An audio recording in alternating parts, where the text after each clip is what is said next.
السلام عليكم ورحمة الله تعالى وبركاته. بسم الله الرحمن الرحيم، والصلاة والسلام على أشرف المرسلين سيدنا محمد وعلى آله وصحبه أجمعين. Alhamdulillah, on a la triste nouvelle depuis hier de devoir fermer les mosquées. On a fait une réunion, le conseil d'administration a réfléchi à maintenir, Inch'Allah, une relation avec chaque membre de la communauté, Inch'Allah. Donc, cette première vidéo, cette première rencontre, c'est pour évoquer plusieurs points importants. Donc, ça nous attriste tous, premièrement, de ne pas pouvoir célébrer les prières quotidiennes, de devoir annuler le Jumu'ah, de devoir annuler toutes les rencontres spirituelles, les cours, les séminaires. Ça nous attriste tous. Mais alhamdulillah, ala kulli hal, on loue Allah Azza wa Jal, quelle que soit la situation, et on a réfléchi, et donc toute l'équipe de la mosquée est mobilisée, Inch'Allah, pour qu'on puisse rester unis. Donc, dans l'épreuve, cette épreuve, on va la traverser ensemble, Inch'Allah. C'est une épreuve qui nous attriste tous, mais Inch'Allah, si on est unis, et si on reste en contact, et si on reste liés, Allah Azza wa Jal, de par cette unité, et de par cette solidarité, Allah Azza wa Jal pourra nous donner la force. Ça, c'est la première chose. Le deuxième point, le prophète sallallahu alayhi wa sallam nous dit: ne faites pas de vos maisons des cimetières. La taj'alu buyutakum maqabir. Ne faites pas de vos maisons des cimetières. Quand le prophète, paix et salut sur lui, a dit ça, il faisait référence à la prière surrogatoire. Il nous exhortait à prier dans la maison. Et le hadith, cette parole prophétique qui dit ne faites pas de vos maisons des cimetières, c'est que ceux qui sont enterrés ne peuvent pas prier. Ceux qui sont enterrés ne peuvent pas œuvrer. Leur vie était un délai qu'Allah Azza wa Jalla leur a accordé pour œuvrer, et une fois enterrés, leurs actions s'arrêtent. Et il nous dit, donc, il n'y a pas l'adoration n'est pas que dans la mosquée. Il nous a dit, c'est pas quand vous rentrez dans vos maisons, vos bonnes actions, vos bonnes œuvres s'arrêtent. Non, ne faites pas de vos maisons des cimetières, ça veut dire œuvrer aussi, faites de bonnes actions, priez, faites la salat surrogatoire, volontaire, lisez la parole de Dieu, faites le dhikr, invoquez-le, évoquez-le dans vos maisons. Et donc, certes, on a fermé nos mosquées dans la ville du Havre, mais aujourd'hui, c'est peut-être l'occasion de rappeler le rôle de la maison. Et toutes nos maisons peuvent devenir une mosquée. Et les compagnons de notre bien-aimé prophète, sallallahu alayhi wa sallam, ils avaient dans leur maison un masjid. Ça veut dire un endroit dédié à la prosternation. Et là, je suis assis dans une pièce qui est la pièce qui nous regroupe pour prier, pour faire le dhikr, pour faire les du'as, pour lire, pour méditer. Et c'est de cette pièce-là que je serai avec vous.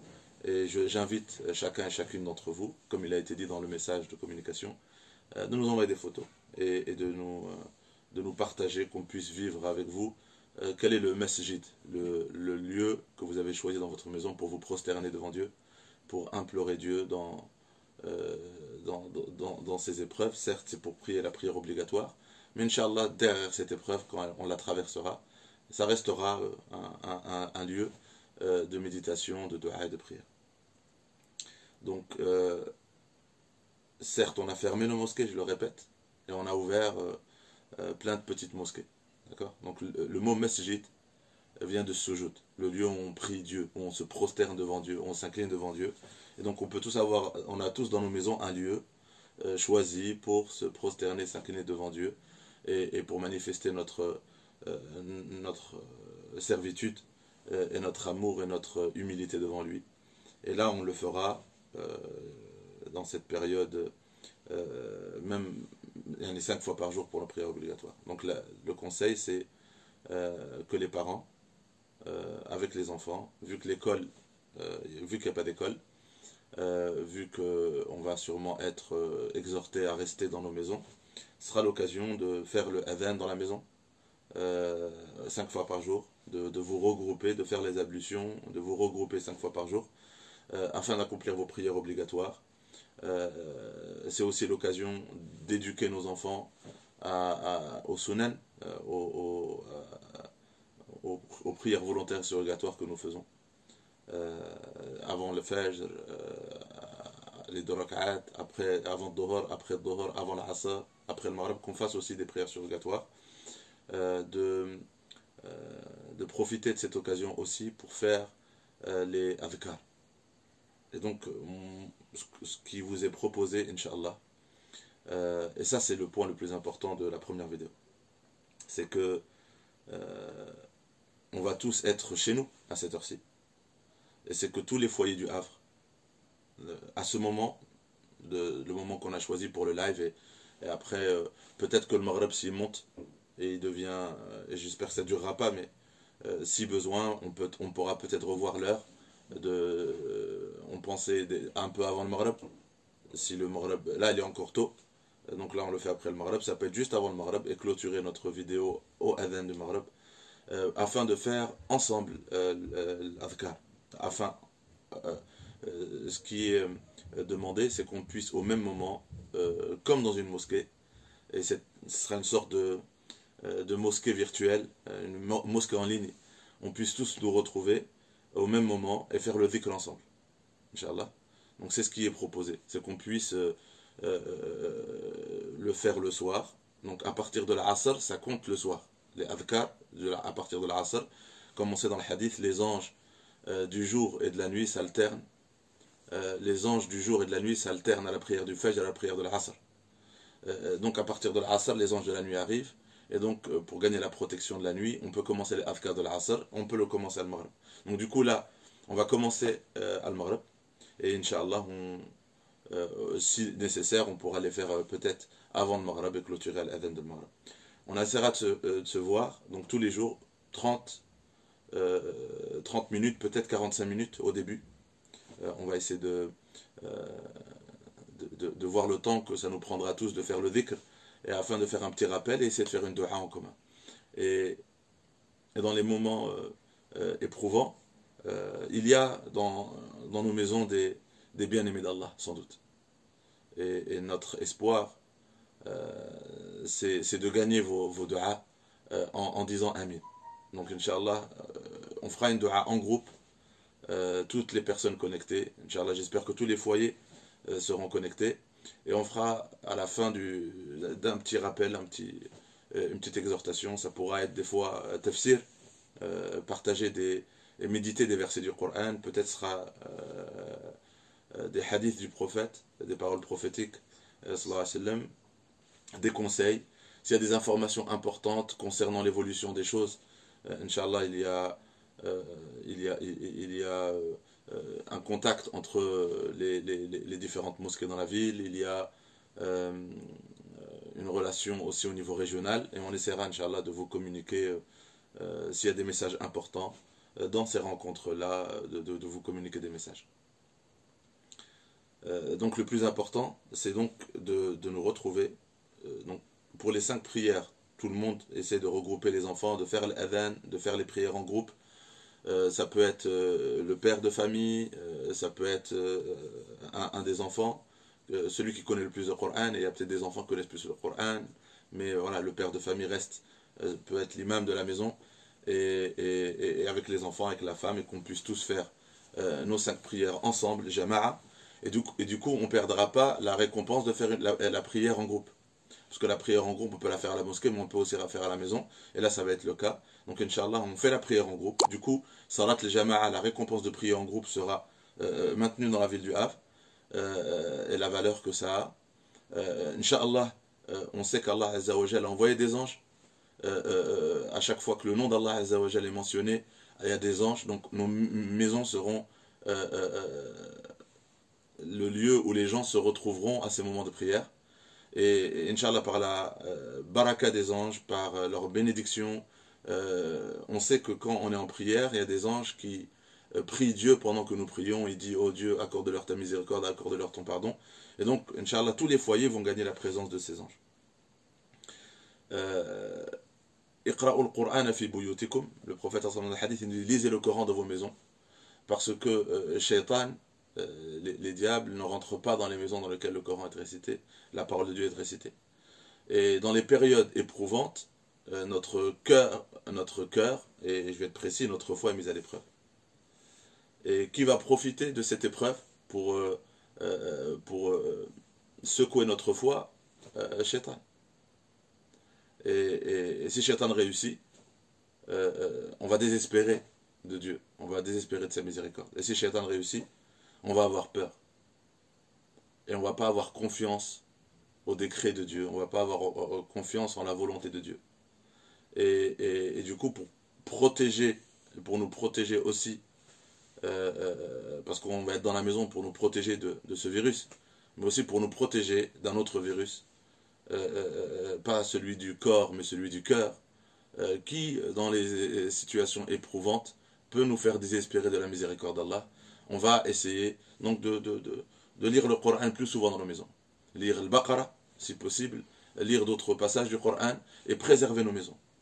Il faut que nos maisons deviennent l'équivalent d'une mosquée. Donc il y a les 5 prières, il y a la lecture du Coran, et ça on le fait de manière individuelle, et on essaye au moins avant le Maghreb ou juste après le Maghreb, pour l'instant c'est après le Maghreb, on changera au fur et à mesure de rester connecté, de regarder les horaires qu'on vous communiquera, c'est de nous regrouper ensemble. Et j'espère que là on est beaucoup à être connectés et qu'on puisse ensemble dans ces moments-là faire le dhikr ensemble. Ça sera l'occasion de rappeler chaque formule, ce que ça signifie, la valeur que ça a, la valeur protectrice que ça a. Aussi de faire une dua. Et je sais que parmi nous il y a des bien-aimés d'Allah Azza wa Jal. Il y a des bien-aimés d'Allah Azza wa Jal, des personnes qui ont toujours la crainte de s'éloigner des péchés et des actes interdits, des personnes qui n'ont jamais négligé la volonté d'Allah, ses ordres, et qui ont peut-être gagné le rang d'être des walis, des bien-aimés d'Allah Azza wa Jal, qui sont inscrits dans les cieux comme des bien-aimés, et nous retrouvons avec eux dans ces rencontres, en faisant une dua. Celui qui fait la dua et celui qui dit Amin sont pareils. Donc quand quelqu'un dit Amin, ça veut dire, oh Allah, exauce cette prière. Et si parmi nous il y a une personne qui dit, oh Dieu, exauce cette prière, et que cette personne est très proche d'Allah, ça nous permettra d'avoir des prières exaucées à ce moment-là. Il y a des prières exaucées dans ce moment-là. Je veux voilà, je veux, donc les frères sont avec moi pour me rappeler, il y a sûrement dans vos familles, dans votre entourage, des personnes âgées qui n'ont pas de compte Facebook. Donc j'exhorte les enfants, les amis, les cousins à leur ouvrir un compte Facebook, uniquement pour pouvoir se connecter à notre page et d'être avec nous. Je compte sur la plupart qui nous regardent en ce moment de partager cette information, qu'on va essayer d'être regroupés dans la ville du Havre et autres.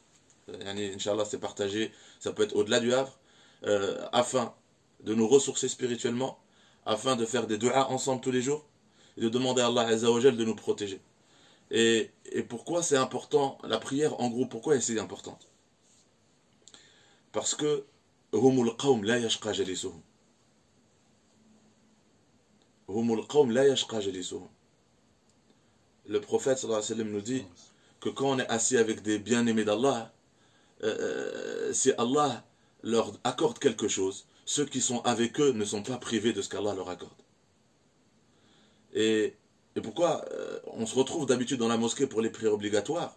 C'est l'humilité de se dire que, oh Allah, si parmi nous il y a une personne qui est proche de toi, et que tu acceptes cette prière, que par sa baraka et par sa piété, oh Allah accepte-nous tous. Et c'est toujours l'humilité avec laquelle on prie en groupe.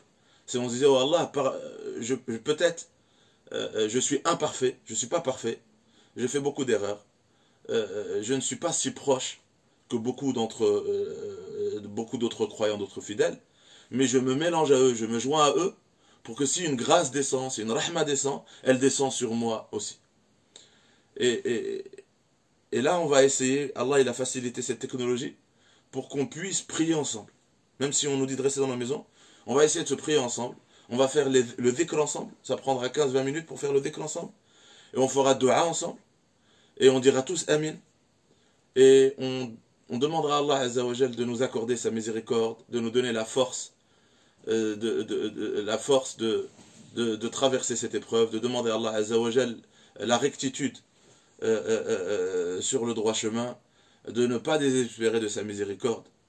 Et c'est le dernier mot sur lequel je vais finir. Je voulais vous parler de la miséricorde d'Allah Azza wa Jal aujourd'hui. Mais donc je fais un rappel. S'il y a des anciens qui sont seuls, voilà, d'essayer de leur ouvrir un compte Facebook, de leur montrer comment se connecter, pour que même les personnes isolées puissent, dans ces moments où on est appelé à s'enfermer et rester chez nous, de se rencontrer quotidiennement, tous les jours, de se nourrir spirituellement, de faire une prière ensemble, Inch'Allah. Par contre, les du'a qu'on va faire ensemble avant l'adhan de l'Maghrib et après l'adhan de l'Maghrib, voilà, c'est à vous de le faire aussi le matin. Parce que la sunna, c'est de faire ça le matin et le soir. Donc on va poster sur notre page Facebook les adhkar à faire. Donc les formules, on va les écrire en arabe, on va les poster en phonétique, et on va écrire la traduction. Et le nombre de fois, à force de le faire tous les jours, bon, on va réussir à les apprendre par cœur, mais pour ceux qui veulent aussi l'avoir en écrit, voilà, vous pourrez faire des captures d'écran, vous pourrez les reprendre, vous pourrez les avoir chez vous, pour les faire aussi au Fajr. Donc nous on se connectera en Maghrib, mais c'est bien que tout le monde puisse aussi, après la prière de Fajr que vous ferez en famille, vous asseoir pendant 15 minutes et faire vos du'a et vos prières protectrices, en ayant la certitude que en faisant les causes demandées par les autorités, par les sanitaires, en faisant ces causes et en se tournant vers Dieu, nous traverserons, Inch'Allah, cette épreuve et beaucoup tireront profit de cette épreuve, Inch'Allah. Est-ce qu'il y a d'autres points importants? Non. Donc, le verset sur lequel je voudrais qu'on médite aujourd'hui pour cette première rencontre. يقول الحق سبحانه يا أيها الناس بعد أعوذ بالله من الشيطان الرجيم يا أيها الناس أنتم الفقراء إلى الله والله هو الغني الحميد. يا أيها الناس, donc Dieu s'adresse à l'humanité. Dieu s'adresse à tous les fils d'Adam, aux gens. Et là, Allah aurait pu dire, pour les arabophones, il aurait pu dire Antum fuqara'u ilallah. Antum fuqara ilallah. Mais il a dit Antum al-fuqara. Ça veut dire quoi? Allah nous donne une information. Et si on aurait dit, si le verset aurait été Antum fuqara, c'est que Dieu nous donne une information que nous ignorions, qu'on ne savait pas. Et là, Dieu nous apprend quelque chose qu'on ignorait. Donc, pour ceux qui comprennent, si Dieu aurait dit Antum fuqara, il est en train de nous donner une information qu'on ignore. Mais Dieu a dit Antumul fuqara'u ilallah. Et je pense que ce verset, sur lequel j'ai médité pour commencer aujourd'hui ce premier appel, je pense qu'il est explicite aujourd'hui, dans la situation que nous traversons. C'est que, on l'a entendu combien de fois, vous êtes dépendant de votre Seigneur. Aux gens, vous êtes dépendant de votre Seigneur. Vous êtes dépendant de Dieu.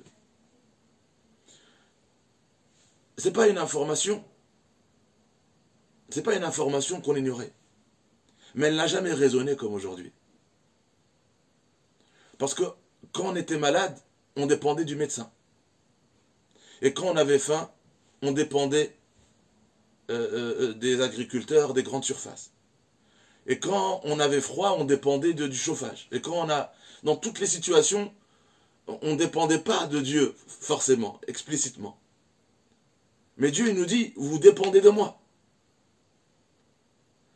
Et ce verset, il résonne autrement aujourd'hui.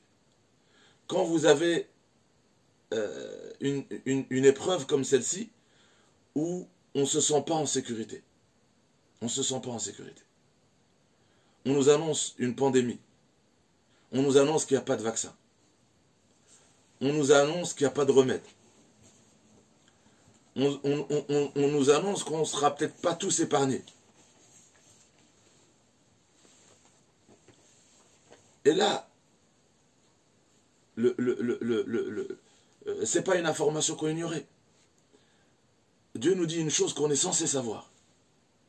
Mais là, aujourd'hui, on reconnaît qu'on dépend de Dieu. Qui peut guérir à part Dieu? Qui peut nous protéger d'un mal à part Dieu? On était dans cette illusion. Vous savez, quand tout va bien, quand il y a le confort et tout va bien, on dit oui, on dépend de Dieu, mais on le dit avec la bouche. Et l'épreuve, quelle est la sagesse de l'épreuve? Une épreuve, qu'est-ce qu'elle fait? Elle fait tomber le rideau. Elle nous coupe de cette illusion. On croyait que on pouvait se passer de Dieu. On se sentait en sécurité, on se sentait à l'abri de toute épreuve, on se sentait à l'abri de tout mal.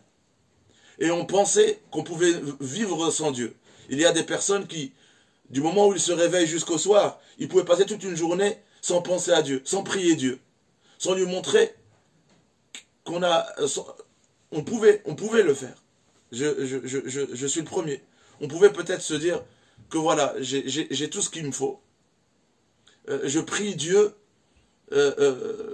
si j'ai le temps, si je veux, et pas avec cette dépendance, pas avec cette humilité. Et là, ce verset, il résonne autrement. Ya ayyuhan nas, antum. Allah il nous dit, vous savez qui vous êtes réellement? Vous êtes dépendant de moi. Tout le monde a faim, sauf celui que je nourris. Tout le monde a froid, sauf celui à qui j'offre refuge. Tout le monde est exposé au mal, sauf celui que je protège. Et donc on peut aujourd'hui nous dire que on ressent cette dépendance. Et on sait que on ne peut pas désespérer quand Dieu est là. Dieu nous dit, il n'y a que ceux qui me rejettent, qui me nient, qui peuvent désespérer, qui peuvent goûter au désespoir.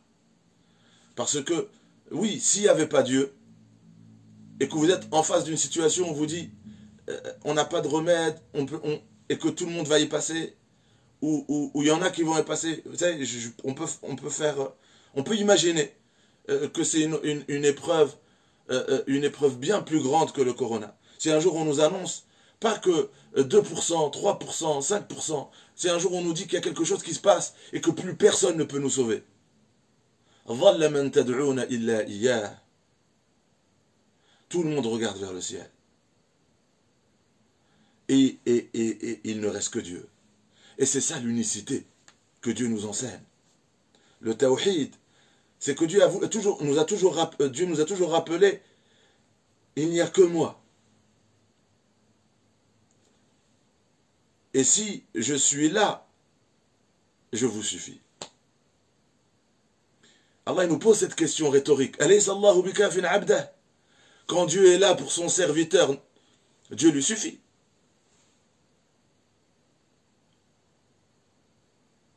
Et là, on ressent combien le faqr. On veut supplier Dieu comme des mendiants. Et on sait que Dieu détient les trésors de l'univers. Et que Dieu détient le trésor de toutes choses. C'est lui le guérisseur. Il peut, par sa volonté, inspirer du jour au lendemain, dévoiler le remède de cette situation. Et pour aider les scientifiques, pour aider les médecins, pour aider les chercheurs, nous devons participer. Nous devons demander à Allah Azza wa Jal qu'il nous guide par sa cause. Qu'il nous guide à un remède. Qu'il guide notre cœur dans cette épreuve. Qu'il repousse et nous protège de tout mal. Et cela, comment on va le gagner? En comprenant le pourquoi de l'épreuve. C'est quand Dieu voit qu'on marche sur terre comme des maîtres, qu'on peut vivre sans lui, il nous rend impuissants face à une situation, pour nous rappeler qu'il n'y a que lui. Donc quand beaucoup de choses distraient l'homme de Dieu, Dieu ne reste pas indifférent. Vous savez, le but, c'est pas d'où vient cette épreuve. Vous savez, on peut, et c'est pas le sujet, on peut dire d'où vient ce virus. D'où il vient ce virus? Est-ce qu'il est arrivé soudainement par hasard? D'où vient on peut commencer à méditer d'où vient ce virus. Est-ce que c'est important? C'est pas important. Le virus, il est là. Cette maladie, elle est là. Cette épreuve, elle est là. Maintenant, c'est comment faire face à cette épreuve. De retourner en arrière et de chercher. Les chercheurs feront leur travail. Et la vérité sur comment tout a commencé apparaîtra. Et tout se dévoile. L'essentiel, c'est comment faire face à cette épreuve. Et comprendre que dans le bienfait d'une épreuve, celle-ci ou une autre, c'est de nous rappeler combien on dépend d'Allah, combien on dépend de Dieu. Et si Dieu voit, qu'on le voit, si Dieu voit, et Dieu regarde nos cœurs, si Dieu voit qu'on voit le message qu'il y a dans l'épreuve, et on revient vers lui, et que cette insuffisance, autosuffisance, si on la brise, et on lui manifeste notre humilité, et on lui dit d'une seule voix, que si tu ne donnes pas ta grâce et ta miséricorde, nous sommes perdus.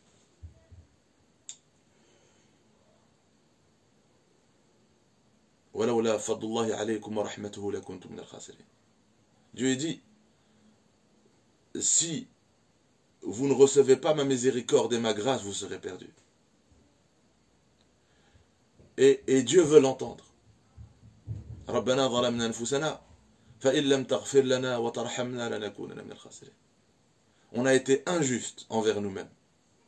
On a été injuste envers la nature. On a été injuste envers les gens. On a marché sur terre comme des maîtres, aveuglés par les bienfaits qu'il nous a accordés. Et ses propres bienfaits nous ont aveuglés. On a tourné le dos à Dieu. On a tourné le dos à Dieu et à ses bienfaits. On n'a pas remercié Dieu pour ses bienfaits. On a abusé de ses bienfaits. On a été ingrat envers lui. Alors que Dieu nous dit, Ma yaf'alu Allahu bi'adhabikum in shakartum wa amantum. Allah n'a que faire de vous châtier ou de vous punir si vous êtes croyant et reconnaissant. Ma yaf'alu Allahu bi'adhabikum. C'est une question que Dieu nous pose. Allah n'a que faire de nous voir dans la peur. Vous croyez que Allah Azza wa Jal veut effrayer ses serviteurs sur terre? Donc Allah il nous dit, Ma yaf'alu Allah. Il nous pose cette question. Il nous appelle à réfléchir, à méditer. Ma yaf'alu Allahu bi'adhabikum. Qu'est-ce que une épreuve, une maladie, une douleur apporte à Dieu? Si in shakartum wa amantum, si vous êtes croyant et reconnaissant, Donc Dieu nous demande de ne pas être ingrat envers ses bienfaits. Et je pense que les hommes sur terre ont abusé des bienfaits de Dieu. La nature est un bienfait, les animaux sont des bienfaits, la planète est un bienfait, le corps humain est un bienfait. Vous savez, là on parle d'un virus. On a commencé à toucher le corps humain. On a commencé à toucher à l'ADN humain. On a commencé à jouer avec le sacré. Et maintenant, quand tout se tourne contre nous, l'humain se trouve impuissant devant quelque chose qui touche l'homme. Et Dieu, des fois, il nous met à l'épreuve pour briser cet orgueil. Pour nous ouvrir les yeux sur notre attitude avec l'environnement, avec le monde. Pour nous ouvrir les yeux sur notre ingratitude et sur notre orgueil. Et nous rappeler combien nous sommes petits. Et combien la vie humaine est sacrée. Et combien cette planète est sacrée. Et il ne demande que d'être reconnaissant envers ses bienfaits. Et d'être juste et bienfaisant. Et nous, on ne peut pas nier qu'on a participé à cette injustice sur terre. On a participé à ce désordre sur terre. On a participé à cette ingratitude. On ne peut pas dire que c'est les non-croyants qui sont plus concernés que les croyants. Ça touche tout le monde. Pourquoi? Parce que personne ne peut avoir l'orgueil de dire qu'il n'a rien à se reprocher. Nous péchons jour et nuit. C'est le prophète sallallahu alayhi wa sallam qui nous dit tous les fils d'Adam sont des pécheurs, font des erreurs. Mais l'espoir il est là. Mais parmi les êtres humains qui font le mal, c'est quand ils ouvrent les yeux, ils reviennent vers Dieu et demandent pardon. C'est pour ça que Dieu nous dit, Dieu ne cherche pas à nous punir, il veut juste nous ramener vers lui. Il veut nous ouvrir les yeux. Cette épreuve est une miséricorde. Si l'humanité ouvre les yeux, cette épreuve sera une miséricorde. Si l'humilité revient dans l'homme. Si le monde entier s'interroge sur peut-on manipuler le corps humain? Peut-on en toute impunité essayer de redonner vie à l'homme sans passer par l'homme? Et j'ai pas envie de rentrer mais je pense que en tant que croyant comme beaucoup, depuis une décennie, on a peur de ce qui se passe autour de nous. Quand on voit qu'on essaye de commander des enfants, comme on commande des habits, on est inquiété par... on se dit non, Dieu va peut-être ne pas... Dieu va peut-être se manifester. Et on l'a toujours redouté ce moment-là. Et là, il n'y a qu'un aveugle qui peut dire que ce qui se passe indépendamment de la volonté de Dieu. Que même Dieu n'avait pas voulu tout cela, et même Dieu est impuissant, et même Dieu est en train de découvrir quelque chose qui sort de sa volonté. Tout est permis par Dieu. Dieu a vu l'homme, c'est peut-être causé par l'homme, mais Dieu a laissé faire pour que l'homme voie ce qu'il fait de ses propres mains. Et beaucoup paieront le prix. Beaucoup paieront le prix. Parce qu'on est dans la même maison, on est sur le même bateau. Et si quelqu'un fait un trou dans le bateau, tout le monde coule. Mais peut-être qu'on ressortira de cette épreuve plus grand, humainement parlant, plus grand, spirituellement parlant, plus raisonnable, plus humain. Et que beaucoup de réflexion et méditation sera fait sur pourquoi la nature s'est réveillée avec tout ce qui se passe aujourd'hui dans le monde. Et le virus n'est qu'une continuité de beaucoup de choses qui se produisent pour la première fois quand nous avons, au moment où l'homme a décidé de se croire Dieu sur terre et de rejeter cette réalité qu'il y a un maître et que nous sommes ses serviteurs. Et le serviteur, c'est l'humilité. Et la grandeur n'appartient qu'au maître. Et peut-être cette épreuve est là pour briser cette grandeur. Et comment attirer la miséricorde de Dieu, c'est de demander pardon à Dieu. Et donc, barakallahu fikoum, je vous exhorte à faire tawbah.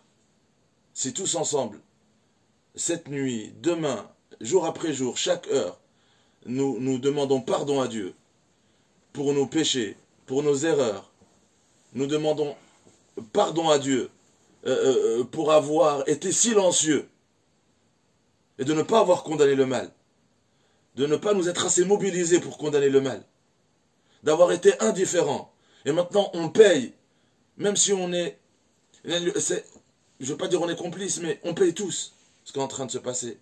Et de promettre à Dieu que s'il nous donne, il nous offre son pardon, et s'il nous offre sa grâce et sa miséricorde, l'après-corona sera différent dans la vie de chacun et chacune d'entre nous. Et si Dieu voit cette promesse sincère par la bénédiction, la baraka de ses promesses et de ses larmes et de se repentir, et par cette humilité que tout le monde va manifester, on va repousser le mal du Havre, on va repousser le mal de la France et du monde entier. Ne négligez pas, peut-être un bien-aimé de Dieu parmi nous pourra sauver l'humanité. Et s'il nous regarde en ce moment, on l'invite à être connecté avec nous, et de prier avec nous, et de dire Amin avec nous, et de revenir vers le livre de Dieu, et de revenir vers Dieu, et de prier intimement, et de prier ensemble, pour qu'Allah Azzawajal descende sur nous son pardon, descende sur nous sa grâce et sa miséricorde, et qu'Allah Azzawajal nous regarde avec clémence. C'est les péchés c'est nos péchés qui nous poursuivent. Et il n'y a qu'Allah Azzawajal qui peut nous sauver de la conséquence de nos péchés. Nous avons peur de nos péchés. Nous avons peur de nos erreurs. Nous avons peur de la conséquence de nos péchés. Peut-être le seuil d'injustice sur terre a atteint un summum. À nous d'effacer en demandant pardon. Parce que le pardon efface les erreurs, efface les malheurs, efface les méfaits. Et si Allah nous offre le pardon, elle sera remplacée par sa miséricorde. Et si Allah nous regarde avec sa miséricorde, Allah va dévoiler le remède. Allah va descendre sa grâce sur nous tous. Et demain, on apprendra une bonne nouvelle. Que les malades pourront être guéris. Les malades touchés aujourd'hui pourront être guéris. Et que les personnes fragiles qui sont autour de nous, au Havre, en France, dans le monde entier, seront aussi préservées de ce mal-là. Maintenant, après les causes sanitaires, dévoilons à Allah notre humilité. Et ne négligez pas la force de votre foi. Ne négligez pas la force de vos prières. Et ne négligez pas la prière commune. Que si parmi nous une personne dit Amin à nos doigts, ce malheur sera repoussé. Et donc, barakallahu fikoum, beaucoup peut-être ne sont pas connectés aujourd'hui dans la ville du Havre. Et si cela dure, il ne faut absolument pas que les gens soient isolés. Donc s'il vous plaît, partagez cette information. Rendez-vous demain encore, Inch'Allah, à 19h30. L'horaire pourra peut-être changer, on l'annoncera. Mais demain à 19h30, de vous connecter en famille. Et demain, on commencera le ma'thurat. Donc demain, on prendra des formules, on les expliquera, on les répétera ensemble. Et dans la journée, les formules seront postées pour que tout le monde puisse avoir devant lui les formules à répéter et qu'on puisse prier ensemble demain et faire une dua ensemble. Et il y aura toujours un rappel, une exhortation. Pour les étudiants, pour les tafsirs dans la mosquée, etc., il y aura donc du lundi au dimanche, chaque jour une thématique, et pour qu'on puisse continuer ce qu'on faisait dans la mosquée, Inch'Allah, méditer sur la parole de Dieu, méditer sur les enseignements prophétiques, et partager des moments de prière commune. Fa barakallahu fikum. Soyez sans crainte, Inch'Allah. Soyez sans crainte. Allah Azza wa Jalla est là. Dieu est là. Dieu veut juste nous montrer que nos péchés nous poursuivent.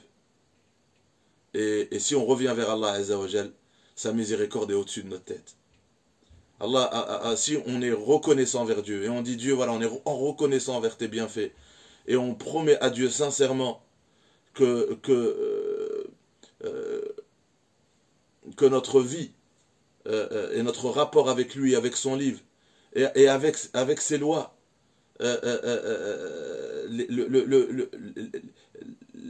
les lois de justice et de bienfaisance, cette voie que Dieu nous demande de suivre, qui est fondée sur l'amour, sur la justice sur terre, sur la bienfaisance, sur le partage, sur la solidarité, sur la fraternité. On promet que voilà, il y aura dès maintenant, on n'attendra pas la fin de cette épreuve, dès maintenant on changera. On demande pardon pour la rancune qu'il y a entre nous et nos familles, la haine qu'il y a dans nos cœurs, et on se demande pardon, l'avarice, l'égoïsme, l'orgueil, brisons toutes ces maladies qui sont peut-être la cause de ce qui nous poursuit aujourd'hui. Donc on a toujours redouté ce jour-là. On voyait ce qui se passe. On voyait l'homme perdre de son humanité. Et on craignait, on redoutait cela. Et là cette crainte se manifeste. Mais c'est pas on craignait, on redoutait Dieu. On craignait nos péchés, la désobéissance de Dieu. C'est ce que nous craignons. Mais nous avons espoir en Dieu.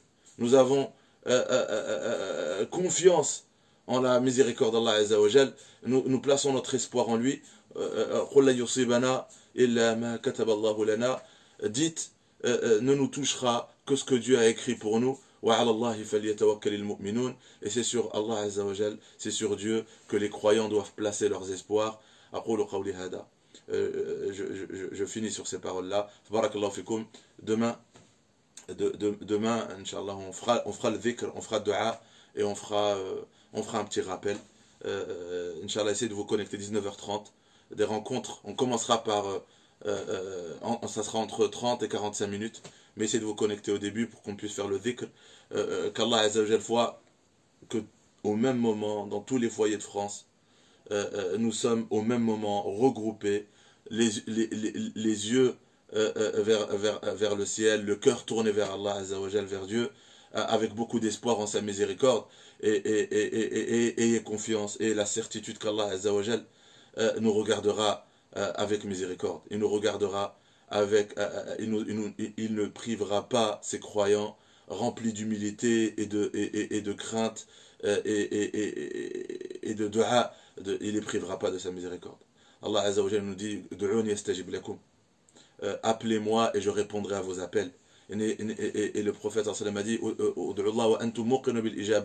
et quand vous parlez à Dieu, ayez la certitude que celui qui vous entend répondra à vos demandes.